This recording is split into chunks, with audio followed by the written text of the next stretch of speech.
Good morning students. In this video we will talk about the speed of sound in different medium. देखिए जैसे आपने पढ़ा ही होगा अभी जो स्पीड ऑफ साउंड है वो क्या है, हर एक मीडियम में अलग अलग होती है। जैसे कि सॉलिड में अलग होती है, गैसेस में अलग होती है और लिक्विड में अलग तरह की होती है। सबसे पहले देखिए the sound propagates through a medium at a finite speed, मतलब कोई भी मीडियम में उसकी एक साउंड की स्पीड होती है। The sound of a thunder, आपने जनरली देखा होगा जब बारिश वगैरह होती है तो सबसे पहले आपको लाइटनिंग की आवाज़ आती है, उसके बाद आपको उसकी आवाज़ बादल गरजने की आवाज़ सुनाई देती है। ऐसा क्यों? क्योंकि जो आपकी लाइट की स्पीड है वो साउंड की स्पीड से बहुत ज़्यादा तेज़ है, इसीलिए पहले आपको लाइटनिंग दिखती है उसके बाद आपको आवाज़ सुनाई देती है। देखिए the sound of thunder is here little letter after the flash of light, मतलब जब आपको बिजली चमकती हुई दिखती है उसके कुछ टाइम के बाद आपको उसकी आवाज़ सुनाई देती है। ऐसा क्यों? So we can make that sound travel with the speed much less than that of speed of light. ये रहा इसका आंसर। भी जो साउंड है जो क्या है उसकी स्पीड बहुत कम है, किससे? स्पीड ऑफ लाइट से। The sound speed depend upon the property of medium with its travel. सबसे पहले तो जो साउंड है वो किस पे डिपेंड करता है? आपका टेम्परेचर के ऊपर। भी आपका टेम्परेचर कितना है, ठीक है। अगर टेम्परेचर ज़्यादा तो साउंड की स्पीड ज़्यादा। पहला पॉइंट इसको और सारे अंडरलाइन कर लो। The speed of sound in a medium depends upon the temperature. अब टेम्परेचर पे कैसे डिपेंड करते? देखिए जितना ज़्यादा टेम्परेचर होगा उतनी ही हमारे जो आसपास में ये मतलब हवा में मॉलिक्यूल्स है वो सारे मॉलिक्यूल्स के में बीच में क्या होगी? कनेटिक एनर्जी ज़्यादा होगी। मूवमेंट ज़्यादा होगी तो कनेटिक एनर्जी ज़्यादा होगी, मतलब वाइब्रेशन वहाँ पे तेज़ी से पास होती है। इसलिए टेम्परेचर ज़्यादा होने के कारण से क्या है आपके साथ स्पीड ऑफ साउंड क्या होती है? ज़्यादा होती है। उसके बाद हमारा नेक्स्ट पॉइंट है, कह रहे the speed of sound decreases as we go from solid to gases. इसका क्या मतलब है? भी सॉलिड में आपकी स्पीड ज़्यादा होगी, उससे कम किस में होगी? लिक्विड में। लिक्विड से कम गैसेस में, मतलब सॉलिड में आपकी स्पीड सबसे ज़्यादा होगी और गैसेस में कम होगी। ऐसा क्यों? क्योंकि जो सॉलिड है उसमें पार्टिकल्स क्या होते हैं? बिल्कुल पास पास में होते हैं। और हमने पढ़ा था साउंड वेव क्या है? आपकी मैकेनिकल वेव है, मतलब वाइब्रेशन जब एक जगह से दूसरी जगह पे ट्रैवल करती है ऐसे ऐसे तो उसको आप साउंड वेव बोलते हैं। और यहाँ पे देखो वाइब्रेशन को ट्रैवल होना कितना आसानी से, क्योंकि पार्टिकल आपके पास पास में है। तो इसीलिए क्या है, सॉलिड में आपका स्पीड ऑफ साउंड की तेज़ होती है और उसमें आगे जाते जाते लिक्विड में और भी कम होती है, क्योंकि वहाँ पे पार्टिकल थोड़े से दूर होते हैं। और गैशियस में और भी कम, क्योंकि वहाँ पे पार्टिकल बहुत दूर होते हैं।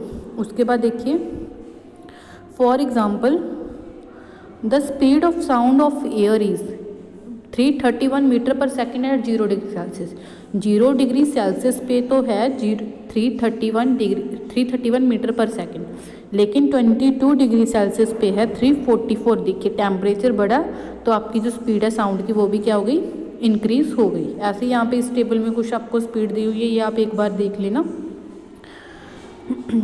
उसके बाद देखिए सोनिक बूम। सोनिक बूम क्या होता है?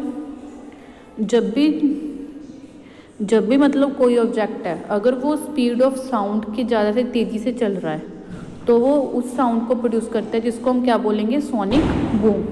When a speed of any object exceeds the speed of sound then it is said to be travelling at a supersonic, मतलब अगर वो स्पीड ऑफ साउंड से ज़्यादा तेज़ी से जा रहा है उसको आप क्या कहोगे? Supersonic speed. जैसे आपके बुलेट, जेट, जो सारे एयरक्राफ्ट है वो सुपरसोनिक स्पीड पे जाते हैं। When a sound producing source moves with the higher than that of sound, then it produces shock wave, and these shock wave carrying a large amount of energy and the air pressure variation shock wave produces sharp, मतलब जो आपके जो waves produce करेंगे उससे एकदम से इतनी तेज़ आवाज़ आएगी जिसको आप क्या बोलते हो? Sonic boom. मतलब जब भी कोई आपका ऑब्जेक्ट किससे स्पीड ऑफ साउंड से तेज़ी से मूव करे जैसे एयरक्राफ्ट, जेट, तब आपकी जो आवाज़ आएगी उसको आप क्या बोलते हो? Sonic boom. उसके बाद आपका अगला टॉपिक है रिफ्लेक्शन ऑफ साउंड। जैसे आपने 8th क्लास में पढ़ा होगा रिफ्लेक्शन ऑफ लाइट, मतलब जब भी आप ऐसे कोई आपके पास मिरर है उसके ऊपर ऐसे आप क्या करते हो? लाइट डालते हो। जो वाली लाइट डाल रहे हो आप, जैसे मान लो ये आपका मिरर है, मिरर का एक सरफेस पॉलिश होता है, जैसे आप यहाँ पे लाइट मारो उस लाइट को आप क्या बोलते हो? Incident ray. और फिर यहाँ पे एक बिल्कुल परपेंडिकुलर में लाइन उसको हम बोलते हैं नॉर्मल। और फिर जो मिरर से टकरा के वापिस होती है उसको आप क्या बोलते हो? Reflected light. ऐसे ही साउंड में होता है, मतलब साउंड में भी क्या आपकी लाइट की रिफ्लेक्शन होती है, मतलब लाइट किसी भी चीज़ से टकरा के वापिस आता है। देखिए यहाँ पे देखिए, जैसे इस एक्टिविटी में क्या कहा गया है, यहाँ पे क्या एक दीवार है और नीचे टेबल है। टेबल में ऐसे आपने मान लो क्लॉक रखा और यहाँ पे खाली पाइप लिखी है। अगर आप यहाँ से देखो, अगर आप इस साइड से सुनोगे तो आपको क्या आवाज़ सुनी देगी। इसका मतलब क्या है, लाइट गई, सॉरी साउंड गया, यहाँ पे टकराया और फिर वापस आपको कानों में सुनाई दिया। ठीक है, तो साउंड भी क्या करता है, रिफ्लेक्शन को ओबे करता है, मतलब वहाँ पर भी रिफ्लेक्ट होता है। जैसे गेंद आप दीवार पे मारते हो तो वापस आपके पास आती है, ऐसे ही साउंड अगर वो दीवार के साथ टकराता है तो वापस आपके पास आता है। मतलब आपको कोई चीज़ वापस से टकरा के सुनाई देती है। उसके बाद इको तो आपने सुना ही होगा। इको का मतलब क्या है भी, अपनी आवाज़ को जैसे पहाड़ों में बोलते हैं ना, खुद की आवाज़ वापस सुनाई देती है, उसको आप क्या बोलते हो, इको। देखिए, इफ़ यू शाउट और clap near a suitable reflecting object such as tall building or mound, you will hear same sound again little later, and this sound we hear is called echo।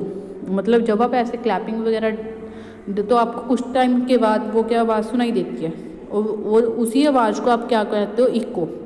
अब eco सुनाई देने के लिए 3 conditions हैं, क्योंकि ऐसा तो फिर आपको हर जगह पे इको सुनना चाहिए, सिर्फ उसी जगह पे इको क्यों सुनते हैं। इको के लिए 3 कंडीशन है।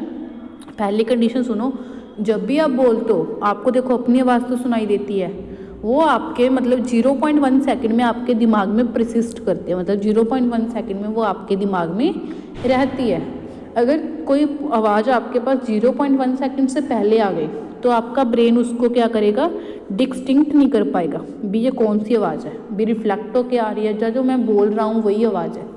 तो मतलब जो भी आवाज़ आपकी 0.1 सेकंड से पहले आ रही है वो आपको नहीं सुनाई देगी। मतलब इको सुनने के लिए जो टाइम का गैप है वो कम से कम 0.1 सेकंड का होना चाहिए।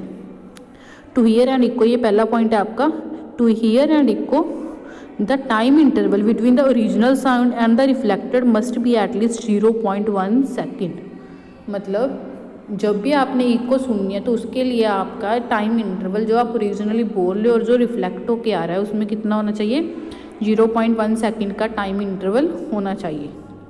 देखिए, मान लिए दूसरी कंडीशन की हम बात करें। दूसरी कंडीशन क्या है, देखिए यहाँ पे क्या है, मान लो आपके टेम्परेचर नॉर्मली 22 डिग्री सेल्सियस और वहाँ पे स्पीड कितनी है आपकी 344 मीटर पर सेकेंड। 344 मीटर पर स्पीड है आपकी और टाइम कितना है 0.1।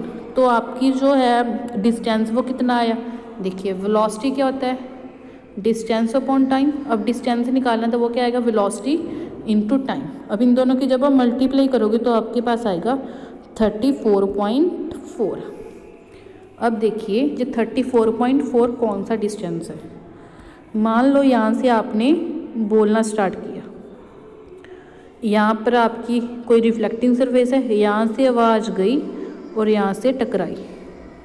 जो आपने ये निकाला है ना टोटल डिस्टेंस है, लेकिन अब हमने क्या देखना है, जो बोलने वाला सोर्स है और रिफ्लेक्टिंग सरफेस में डिस्टेंस कितना है, तो आप इसको किससे डिवाइड कर दोगे, 2 से। तो वो कितना आ गया आपका 17.2। मतलब अब दूसरी कंडीशन क्या हो गई, इको सुनने के लिए मतलब जो बोलने वाला है और जो रिफ्लेक्टिंग सरफेस है उनके बीच में डिफरेंस कितना होना चाहिए, 17.2 मीटर का कम से कम डिफरेंस होना चाहिए।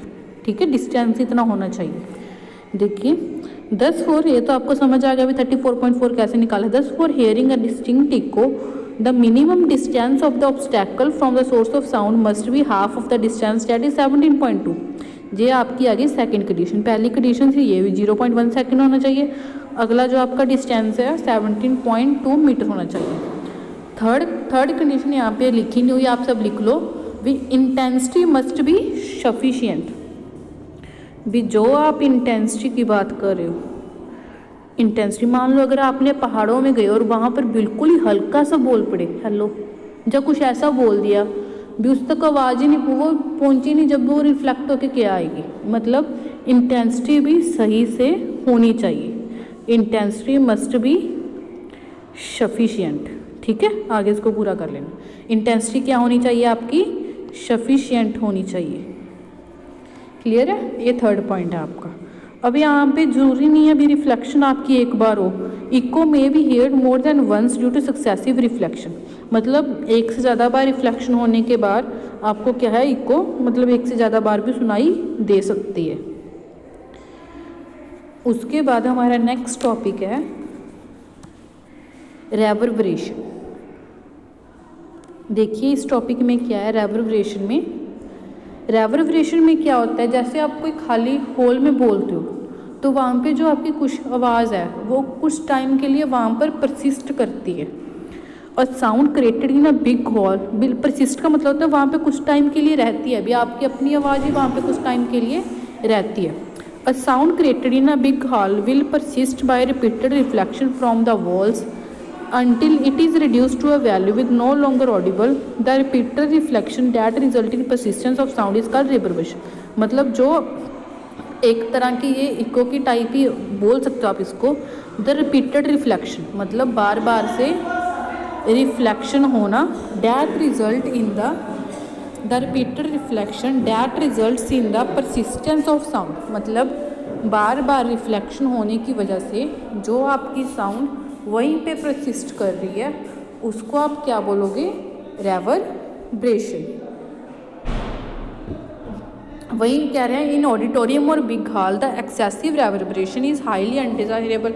लेकिन अगर आप बिग हॉल मतलब मूवी वगैरह देखने जा रहे हो, अगर वही आवाज़ वहाँ पे बहुत टाइम के लिए रही तो फिर वो तो हमें नहीं चाहिए। तो इसको करने के लिए क्या, रेवर्बरेशन को कम करने के लिए क्या करते हैं, जो उसकी वॉल्स वगैरह होती हैं किसकी, the roofs and the walls of auditorium are generally covered with. तो हम उसके रूफ्स को किससे कवर करते हैं, जो वॉल ऑब्जर्विंग मटेरियल होता है उससे हम उसकी रूफ वगैरह को क्या कर देते हैं, कवर कर देते हैं। कौन से मटेरियल, जैसे फाइबर बोर्ड हो गया, ड्रैपरीज हो गया, इनसे हम क्या कर सकते हैं उसकी वॉल्स को कवर, ताकि वो साउंड को क्या कर ले, ऑब्जर्व कर ले।